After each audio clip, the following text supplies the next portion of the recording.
জ্বরের অত্যাচারে মুখে কোনো স্বাদই পাচ্ছিলাম না কয়েকদিন যাবৎ, তাই বউ রিকমেন্ড করলো কাচ্চি খাওয়ার জন্য। আমিও মনে মনে চিন্তা করলাম, যাক সুযোগটা তাহলে কাজে লাগানো যেতে পারে। ঘন্টাখানেক পরে দেখি আমার জন্য সত্যি সত্যি কাচ্চি নিয়ে এলো। জিজ্ঞেস করলাম কোত্থেকে, বললো ধানমন্ডি কাচ্চিবাই থেকে কাচ্চি নিয়ে এসেছি। 1:3 রেখেছে 900 টাকা। বক্সের মধ্যে যথেষ্ট পরিমাণে বাসমতি রাইস ছিল, সাথে ছিল মাংসের টইটম্বুর 3টি মাটন পিস, আরও 3টি আলুগুলো বেশ তুলতুলে নরম ছিল, লেগেছে সেই রকম স্বাদ। সত্যি কথা বলতে আমি প্রথমে ভেবেছিলাম ধানমন্ডির কাচ্চি কেমন না কেমন হয়, কিন্তু না, আসলেই এটি পুরান টাউনের ঐতিহ্য ধরে রেখেছে।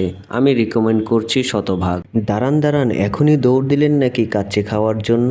যাবার আগে আমার চ্যানেলটিকে অবশ্যই সাবস্ক্রাইব করে যাবেন, আর পাশে থাকা বেল আইকনটিকে অন করে দেবেন ঝটপট, আর কমেন্ট করে যাবেন আমার ভিডিওটি কেমন